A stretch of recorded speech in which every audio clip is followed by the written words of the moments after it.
Olá, seja muito bem-vindo à programação da TV DD, seja muito bem-vindo à programação da Casa de Vovó Dedé. Eu sou Hamilton Nogueira e, como você já sabe, todas as quintas, sempre às 8 da noite, a gente lança uma nova edição do programa Acorda, Nós em Rede, porque a gente acredita que cada um é um nó fundamental nessa imensa rede de conhecimento. Estamos aqui, portanto, valorizando a cultura, valorizando os bons conteúdos e valorizando você. Hoje o programa é especial, envelopado para o Festival Internacional de Música Instrumental Mansueto Barbosa.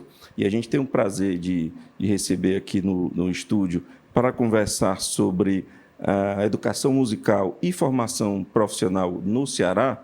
Conosco, Inês Martins, que é coordenadora do curso de música da UES. Conosco também Marco Túlio, diretor do Instituto de Cultura e Arte e professor da UFC, Universidade Federal. E Marcos Paulo, que é professor do IFCE e futuro coordenador da licenciatura do curso de música do campus do IFCE em Fortaleza. Senhores, Inês, um prazer, muito obrigado por estarem aqui disponibilizando o tempo de vocês para estar aqui conversando dentro da programação da Casa de Vovó Dedé. Eu vou abrir mão do cavalheirismo, porque eu preciso saber como é que o coordenador do futuro curso de licenciatura, que eu resisti um pouco a ler dessa forma, mas eu nem ia deixar de atender seu pedido. Então, professor Marcos, futuro coordenador da licenciatura do curso de música do campus do IFCE em Fortaleza. Seja bem-vindo. Obrigado, Hamilton. É uma satisfação estar aqui na casa de Vovó Dedé, né? Participando com os ilustres Marco Túlio e Inês Martins, meus professores, né? Eternos professores. Bem, eu fiz questão de colocar futuro coordenador da licenciatura, né? Você até falou, não, vou botar ali coordenador, o futuro do né? Brasil, futuro fica meio sabe esquisito, que né? Não é muito certo, né? Pois é, mas a gente está aqui no campus de Fortaleza, a gente está tentando criar essa licenciatura desde o ano de 2016, né? E aí, finalmente, a gente aprova o projeto, né? Teve essa pandemia no intercurso, e a gente aprovou o curso, né, na Pró-Reitoria de Extensão, Pró-Reitoria de Ensino, desculpa. E aí, quando ia ser criado, o curso já ia para o Conselho Superior de Educação, e aí teve uma resolução, a resolução 17 do CONSUP, né, dizendo que, por enquanto, o IFCE está proibido de criar licenciaturas, porque a gente criou muitos cursos, inclusive 4 cursos de licenciatura em música foram criados pelo IFCE, né, nos interiores de Canindé. Estou me estendendo já? Não, fica à vontade. Em Canindé, Limoeiro do Norte, Crateús, e tem outro que já eu lembro, Canindé, Limoeiro do Norte, Crateús e Itapipoca, né? Uhum. O primeiro foi em Crateús e o último, há poucos anos, há uns 2 anos, o de Itapipoca. E aí o IFCE, por ser tanto uma instituição muito ampla, né? Tem cursos técnicos, licenciatura, bacharelado, mestrado, doutorado, e aí numa resolução interna diz que no máximo podem ter 20% de licenciaturas. E aí, por conta dessa explosão nos interiores, a gente extrapolou um pouco. Então, por esse ano, até a próxima reunião do CONSUP, o IFCE está proibido, mas já está aprovado, inclusive meu nome está lá como coordenador, então por isso que é futuro coordenador. Então fiz questão de falar isso, né, porque com certeza o nosso reitor vai estar nos assistindo, e aí é uma pressãozinha amigável. A gente recorta essa parte da fala e manda para ele, viu? Valeu. Gente boníssima, por sinal. Okay. Aí a expectativa é efetivamente produzir que tipo de inteligência, que tipo de resultado com essa licenciatura?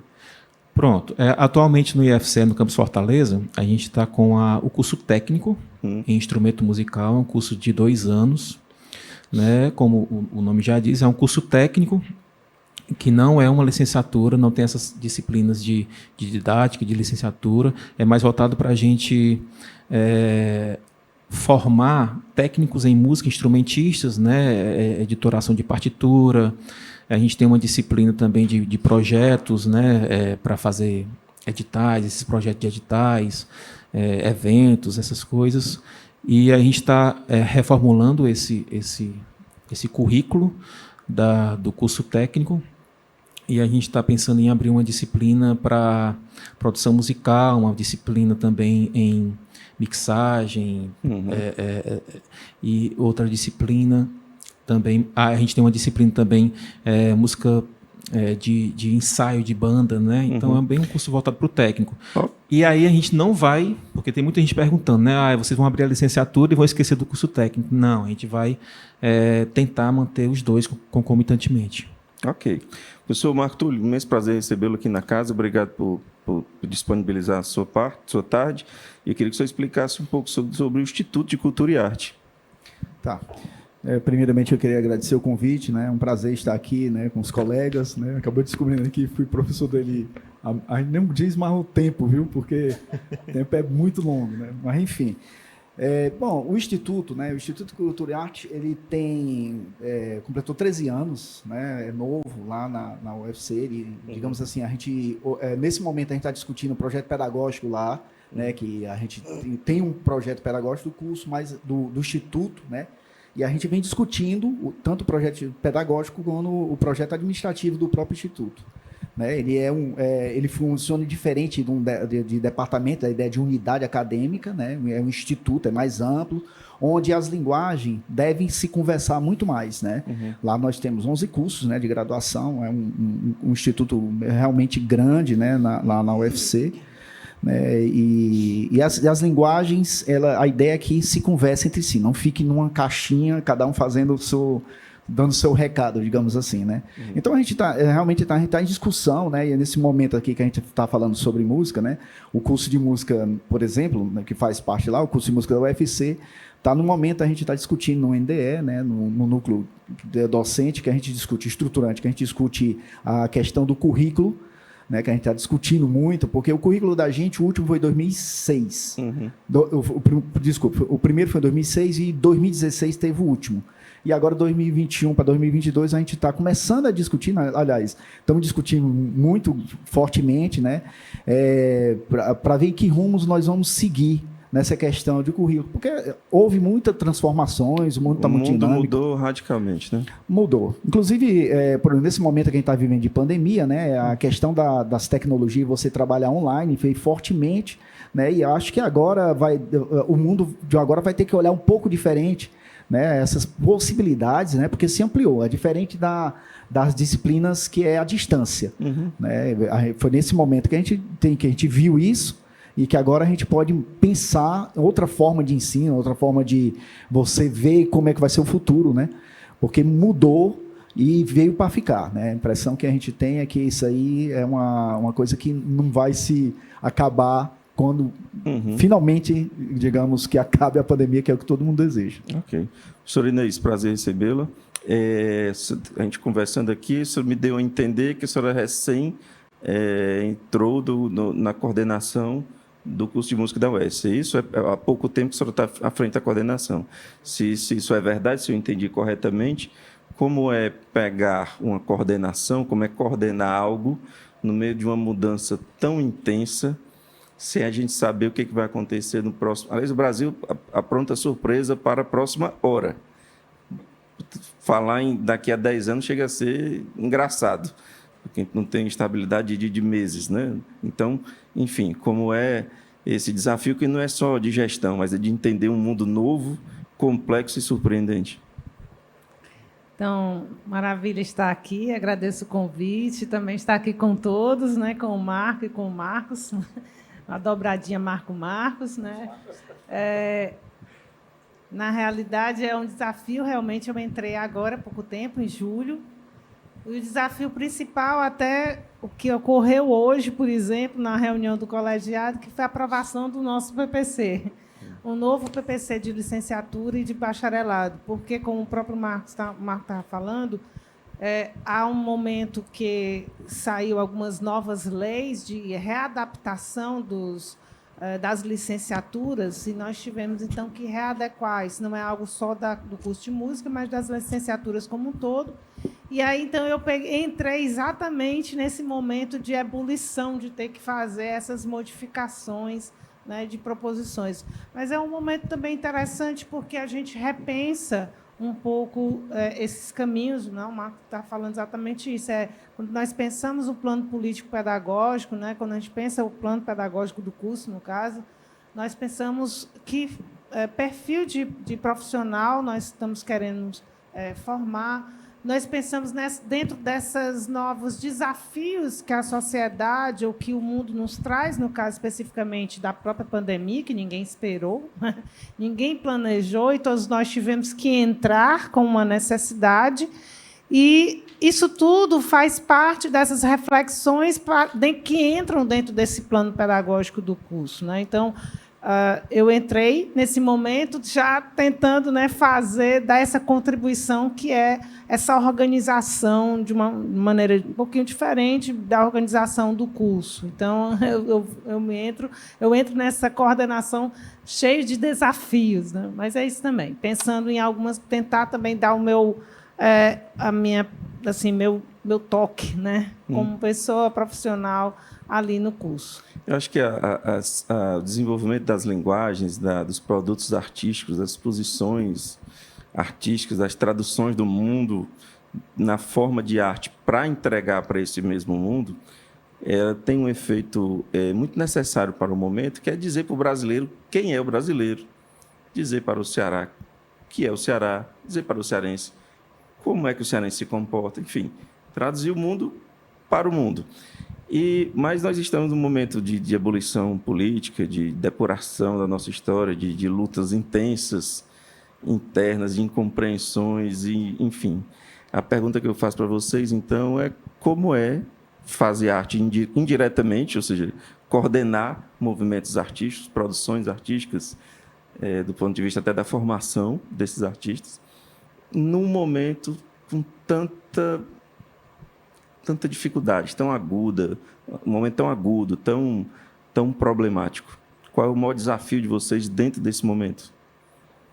Quem começa? Não briguem, não. Pode. Certo. Eu sou regente do coral da UES, então, uma das coisas que foi realmente desafiante é que, na pandemia, como que a gente pode trabalhar coro de forma remota.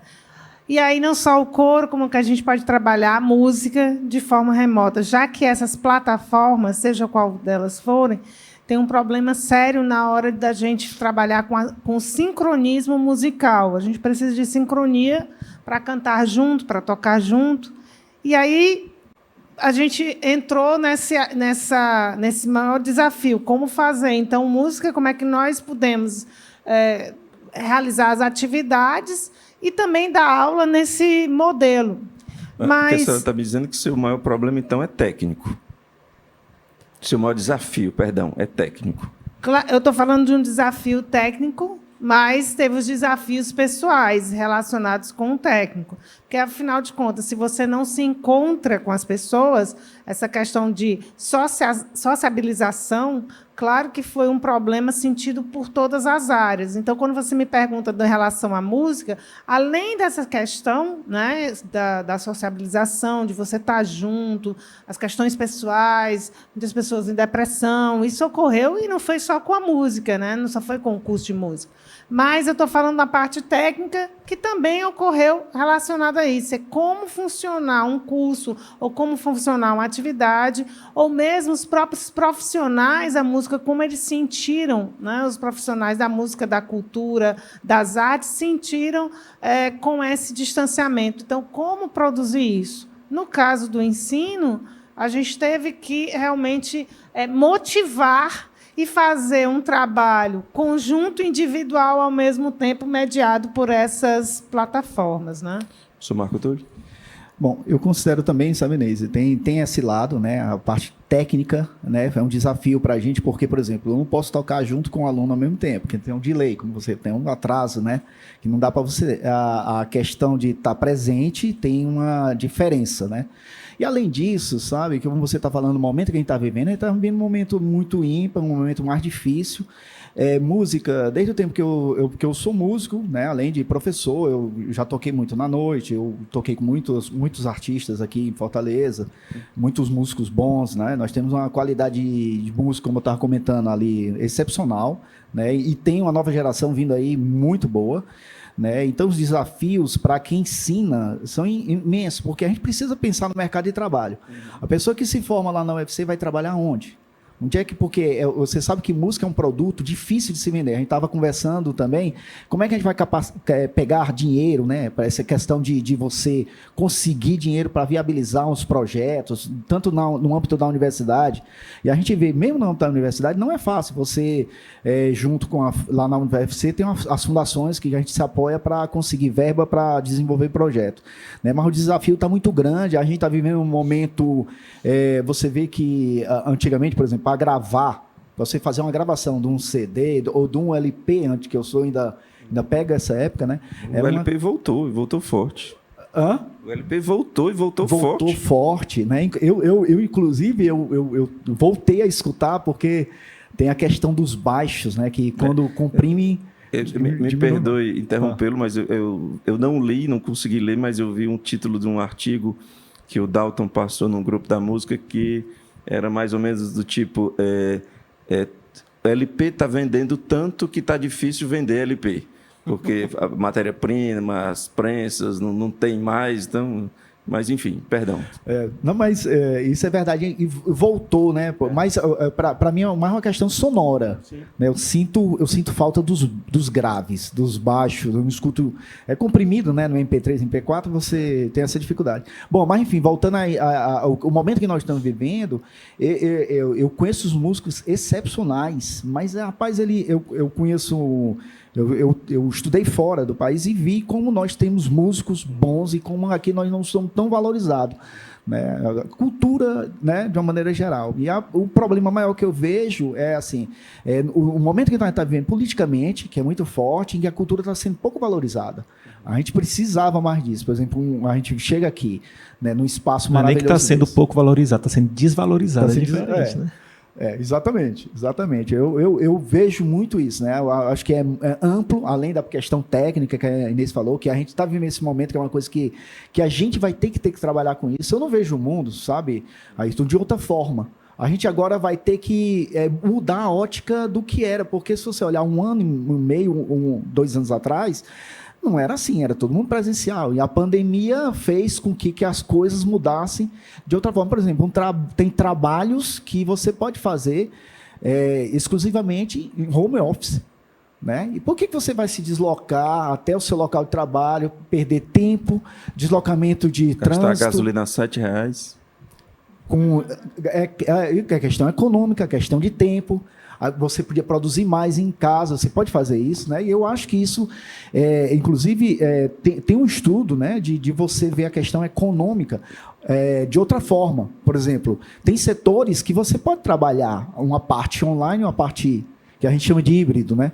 E eu acho que isso vai dar outra ótica, outro ganho para o ensino, para o entendimento do que é o currículo. Mas será que isso vai criar uma vitrine mais justa para vocês músicos, para vocês que vivem no entorno da música? Porque antes de pandemia, o filtro pelo qual os produtos artísticos passavam já não tinha eficácia nenhum. O consumo era de muita coisa ruim.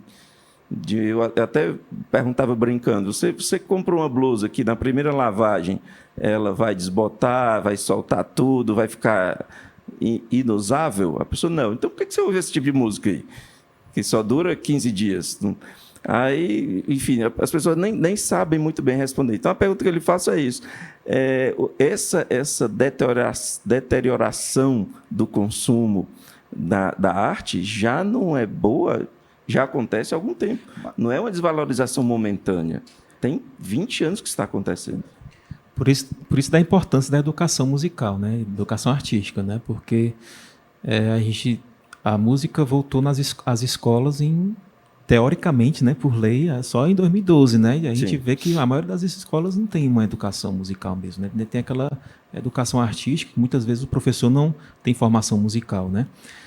E a gente passou o quê? 40 anos, 50 anos sem música nas escolas, né? E a pessoa, né? E hoje a música é feita mais para ser vendida, né? Eu até faço esse questionamento com os meus alunos. Hoje em dia vende mais a música que não é feita para ser escutada apenas, mas sim a música para ser escutada e dançada, né? Então você perdeu um pouco daquele hábito de sentar, você que eu digo a população em geral, né? de você escutar, fechar os olhos, botar um fone. Não, a galera quer escutar a música para dançar, né? E se não puder dançar naquela música, essa música aí não presta, né? Não dá para dançar. Tem né? música que você senta para escutar e dança e é tão versátil e longeva do ponto de vista do produto quanto, né? E isso também é verdade, né? E voltando nessa questão que a Inês tocou, a minha maior dificuldade foi técnica também, né? Porque eu sou coordenador do grupo de Doces Flautas Doces, né? Que a gente, infelizmente, teve que parar os ensaios, né? Porque não tinha como ensaiar, né? O grupo junto, né? Cada um ensaiava, estudava a sua parte e aí, né? Fazia os vídeos, né? E depois juntava naqueles aplicativos e tudo, aqueles programas, né? Mas a gente perdeu essa vivência e o estímulo, né? Muitos alunos desistindo, né? O IFCE distribuiu chips, né, de 4G para a gente dar aula online, mas mesmo assim a gente viu muita desistência, né? Porque a galera, assim, desestimulada, né? Não, por que eu vou estudar se eu não consigo emprego, se não posso sair de casa? E agora o IFCE está na fase 2, né? Os coordenadores, os diretores estão indo presencialmente, mas a gente ainda não voltou com as aulas, né? Por que vale a pena para o Estado investir na formação de um músico? Para que serve a formatura de um músico? Eu olhei para você começar mesmo. Olha, eu estava olhando assim, pensando no começo, a UES, ela tem o curso de licenciatura desde 1975. A UES, ela foi formada junto. Uma das escolas que fez parte da formação da universidade foi o curso de música. Por que eu falo isso? Porque, ao ver o UFC, ao ver o IFCE, né, surgindo ao longo do tempo, e o próprio Marco foi aluno do curso de música, o próprio Marco Túlio, o Marcos Paulo também foi do curso de música, é para dizer que a beleza dessa possibilidade de ter era um curso apenas e que a formatura de cada um de nós abriu outras possibilidades, que foi, nesse caso, as novas instituições. Então, quando você me pergunta para que serve essa formatura, primeiro, você está abrindo novos campos de trabalho, novos espaços, isso aí é por um lado. Mas eu gosto de falar de uma outra perspectiva, a perspectiva que a música, ela, não só a música, mas a arte, faz, na visão das pessoas que trabalham com economia, algo que eles precisam entender que o artista ele é criativo. E hoje o que se pede dessas grandes empresas como Google e etc., é exatamente a criatividade das pessoas que trabalham lá. Não existe essa coisa fechadinha de ter o seu horário, o seu ponto, mas sim a criatividade de pensar novas soluções. E quem é que traz isso? Quem traz isso é exatamente as linguagens artísticas que promovem esse tipo de pensamento. Então, nós, enquanto professores de ensino superior, que estamos pensando, então, nessa formação, na formação não só do músico profissional, mas na formação de um professor de música que vai trabalhar, né, é uma sequência, você vê que é uma cadeia, né, de pessoas que estão sendo formadas, né, músicos que estão sendo formados, que vão chegar em pessoas como crianças, adolescentes, adultos, que eu trabalho com pessoas leigas, adultos, pessoas já de terceira idade, e que vão, ao trabalhar com aquela linguagem artística, vão pensar de forma diferente a sua própria vida, as suas relações pessoais e a sua relação com o mundo, que é isso que a arte faz. Essa alteridade, essa mudança, né, de pensamento. Então, é para isso que serve, né, seja o governo, em todas as suas esferas, apoiar instituições públicas, seja educacionais na escola básica, né? Seja, no nosso caso aqui, no ensino superior, para essas formações. Alguém mais? Eu acho que, além disso, sabe, Inês, que ela falou uma coisa muito importante, né? Está falando da questão do que a música faz no ser humano. Você conhece alguma sociedade que não tenha música, por exemplo? talvez das artes, a música seja a primeira manifestação do ser humano. Porque antes da pintura, dele desenvolver a técnica da pintura, ele poderia fazer alguma coisa com a voz. Então, se deduz, né, pela lógica, que talvez a manifestação artística mais antiga é essa. Agora, você falou a questão do Estado. É uma obrigação do Estado, não só na música, mas de oferecer gastronomia. Porque se você disser, não, por que o Estado... Sim, e a estatística, e a física, e a matemática, que não é por quantitativo. O que eu estou falando não é por quantitativo. É por importância para uma sociedade. O governo ele tem que governar para todos. Sentido. Eu costumo pensar, professores, que o Estado tem que promover a questão arte porque a gente não pode desistir do sonho de virar uma civilização. No dia que a gente desistir disso, que a gente optar pela barbárie e vamos sair de casa, a gente se troca uns tapas no supermercado, quem ganhar a briga traz mais comida para casa. No dia que for isso, aí a gente desiste. Mas enquanto não desistir de ter um projeto civilizatório, com as pessoas se respeitando e consumindo coisas boas, e se encontrando em teatros, em casas como essa, para promover inteligência e não apenas para comprar objetos inúteis em Miami, então eu acho que vai ter que valer a pena até lá investir na arte. Isso que o Marco Túlio tocou, né, sobre todas as civilizações terem música, né, e da mais antiga, desfaz aquele argumento, né, de que a música e as artes seriam supérfluas, né? Então a gente não consegue viver sem arte, né? E o que a Inês tocou de pensar as artes também como economia, que é a visão que alguns governantes não têm, né? Que pensa que aquilo que é como se fosse só um ornamento, né? Mas não é. E se você pensar mais no lado da escola, da formação escolar, né? Você vê gente se perguntando, mas por que música na escola? Por que arte? Mas ninguém pensa, por que por que eu vou estudar música na escola se eu não quero ser músico? Mas por que você vai estudar geografia se você não quer ser um geógrafo? Porque é função do Estado dar o básico de cada área. Aliás, de conhecimento humano. O IFCE é uma instituição curiosa nesse ponto de vista. Eu não conheço as lutas internas em todos os locantos. São instituições grandes, sempre tem alguma, mas ela tem o tecnicismo muito forte, a técnica muito forte, e a arte também muito forte. E com essa capilaridade, porque eu até tomei um susto, eu não vi esse crescimento do IFCE. Quando eu vi, já estava grande, chegando em muitos lugares. Como é que é tratado isso internamente do fortalecimento da técnica? O Vauli me fala muito sobre as lutas do hidrogênio verde, mas acompanhando essa questão artística e chegando nos locais. Pois é, desde 2012 a música é obrigatória nas escolas, né? E em 2016 as outras artes também estão obrigadas a estarem inseridas no currículo, né? E o IFCE tem os cursos integrados, né? Que são aqueles cursos onde você aprende uma profissão e juntamente com o ensino médio. Nós temos 6 cursos no Campus Fortaleza e todos os alunos do ensino médio eles têm aulas das 4 linguagens principais, né? Música, artes visuais, dança e teatro, né? Com professores daquelas áreas, né? Porque a gente tem um departamento de artes, né? Tem a licenciatura em artes visuais, tem a licenciatura em teatro, né? Futuramente teremos a licenciatura em música, temos atualmente o curso técnico em instrumento musical e temos uma professora de dança que é a Cici Macena, né?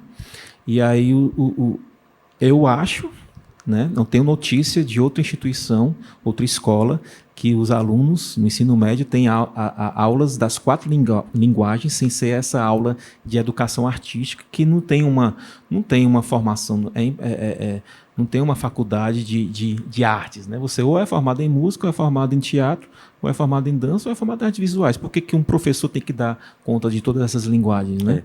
O desenvolvimento, claro, não é sustentável se tiver pontos de desenvolvimento e periferias pobres ali, sonhando por oportunidades. O desenvolvimento tem que ser minimamente pulverizado, claro. Eu queria saber, da UES e UFC, se eles se preocupam em que medida dessa pulverização, interior, como é que olha para o interior do Estado? A Federal, ela tem só 2 cursos que são em todos os campos, que é música e medicina, que eu acho que é um ganho, né? A gente tem por exemplo, a gente tem público para isso, a gente tem uma demanda, né? Sabe, para isso. O último vestibular que eu soube da UES tinha 300 candidatos, não fez?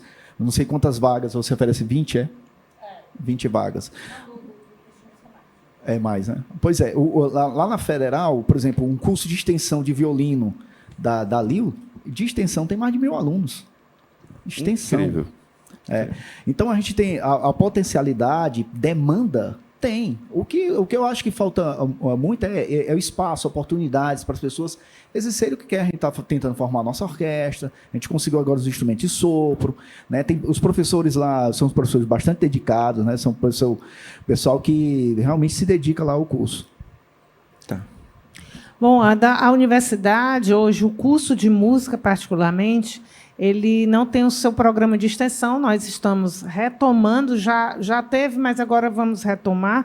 Mas o que nós temos muito forte lá são os vários grupos artísticos, seja a Orquestra Sinfônica da UES, seja a Banda Sinfônica, o próprio Coral da UES, temos o Quarteto de cordas dedilhadas, tem o grupo de choros. Cada um desses grupos tem outros também. Cada um desses grupos eles trabalham exatamente essa interação entre os alunos e a comunidade, né? Então ele é aberto. Então isso aí a gente vê uma rotatividade, uma relação muito interessante. Então esse é o nosso trabalho, né, mais especificamente de pensar essas relações do ensino, no caso superior mesmo, passando aí, então, fazendo essas trocas com a comunidade. Tá. Gente, a gente vai... Por que a importância da universidade pública, né? Porque a universidade tem um tripé, né? É o ensino, pesquisa e extensão. Né? E agora a gente está passando por um momento da curricularização da extensão, né? Que você é obrigado a botar no currículo dos cursos aquela extensão para conseguir fomentar na comunidade em torno, né, agregar a comunidade para dentro da universidade, né? Então eu vejo isso como um momento histórico que vai aproximar cada vez mais a universidade à comunidade. A gente vai chegando ao final, vamos encaminhando para o final, mas há algum assunto que vocês acham que seja fundamental de ser falado, de ser registrado, que porventura não tenha provocado? Fique à vontade para dizer. Que as artes nos salvaram nessa pandemia, né? Aquelas lives, né, que você via, né? Se a gente não fosse aquilo, a gente teria sido pior a situação, né? Aquela coisa que a gente falou na depressão, da tristeza, né? Então as artes nos salvaram por quê? Porque a gente não vive sem arte, não é supérfluo, é essencial. Né? Esse mercado de live pode ser algum trabalho importante? Isso tem potencial para... Porque eu conheço muitos músicos e assim é uma situação, às vezes, muito difícil de busca de espaço, de trabalho. Né? Fazendo uma comparação com o jornalismo, a gente busca diversos tipos de trabalho para poder compor ali a sua sobrevivência, e isso é da natureza desse tipo de ofício. Então, será que abriu-se aí um tipo novo de trabalho? Será que isso é sustentável? Bom, isso é uma coisa que o futuro que é incerto, né? A gente vai ver como é que vai ser, né? Mas o que eu gostaria de pontuar aqui, finalmente, é essa importância, sabe, dessa discussão, da gente ter mais uma aproximação, né? Tanto da Universidade Federal, né? Eu estou falando em nome dos colegas, com a UES, que eu conheço, eu fui da UES, e também fui da Escola Técnica, que eu agora é IFCE, né? Eu já fui professor substituto lá e fui professor durante 3 anos aqui. Quer dizer, eu também fui professor da UES, né? 4 anos. Pois é. Então, eu não fui professor de canto, não, eu fui aluno da UFCE, da UFC e da UES, viu? Pois é, então a gente vê aqui que nós somos próximos, embora fazia tempo que eu não via a Inês, que a gente se conhecia, mas nós estamos distantes, mas nós somos muito próximos. A minha formação, como ela disse aí, só tinha a licenciatura em música, e todos os músicos daquela época que a gente se encontrava no conservatório, né, que era no Conservatório UES. Então a gente participava todo mundo junto. Eu acho que esses momentos têm que ser mais fortes. Eu acho a importância de você estar aqui discutindo, você contando essa história, contando as suas dificuldades, contando as suas esperanças. Porque a gente vive num sonho, né? Que a gente está no meio do que a gente está pensando aqui. Hoje, como é que vai ser o futuro? O futuro é o que eu vejo. Aqui é um ponto de partida para que no futuro a gente possa conversar mais, ter mais uma integração, conversar, tocar, fazer música. Um primo meu diz que mora na Polônia e diz que lá todo bairro tem o seu teatro. Eu queria muito que toda regional de Fortaleza tivesse seu teatro, já seria um teatro pujante, com programação fixa, né? E constante 7 dias por semana. Espero que esse é o meu sonho, viu? Eu acho que o meu sonho é ter não só o teatro, mas ter todo esse centro de artes em vários lugares aqui, tanto de Fortaleza como do Ceará, porque você vê esse oásis que eu acho que a Vovó Dedé nesse local, como existem outros, né? Por exemplo, também já visitei o trabalho da Dora Andrade, né? E, assim, são trabalhos muito sérios e você vê que tem os frutos, né, de transformações, não só pessoais, como você falou aí, a arte e a educação importante para a formação pessoal, né? A formação da pessoa, do ser humano, do indivíduo, no tratar com o outro, na vivência da ética, né, do respeito, dos valores humanos.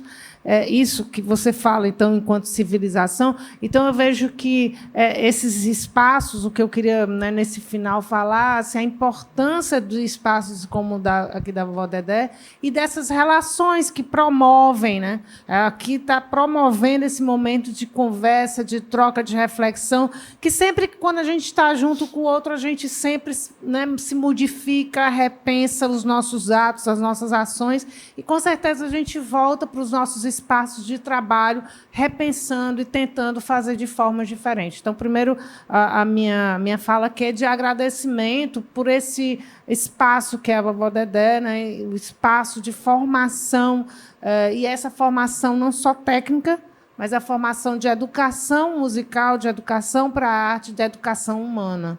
Isso é fundamental. Mais alguém? Ou eu posso encerrar? Não, vocês estão de parabéns, né? A gente chega aqui, todos nós. A gente passa pelos corredores, vendo os meninos estudando violão, né? Fora da sala, dentro da sala, né? Então é isso que a gente quer ver, desejaria ver mais, né? Sempre mais. E não é cenográfico, não. A gente não pede para eles, não. Eles vão porque querem mesmo, viu? Ó, lá vem os professores, vamos chamar os alunos para ficar... Não, né? Foi tudo natural. Bom, então, Inês, Marcos, imensamente agradecido por esse momento agradável de aprendizagem. Agradeço também a você que nos acompanha. Lembrando que todas as quintas, sempre às 8 da noite, uma nova edição do programa Acorda disponível para você. Obrigado pela boa companhia e até semana que vem.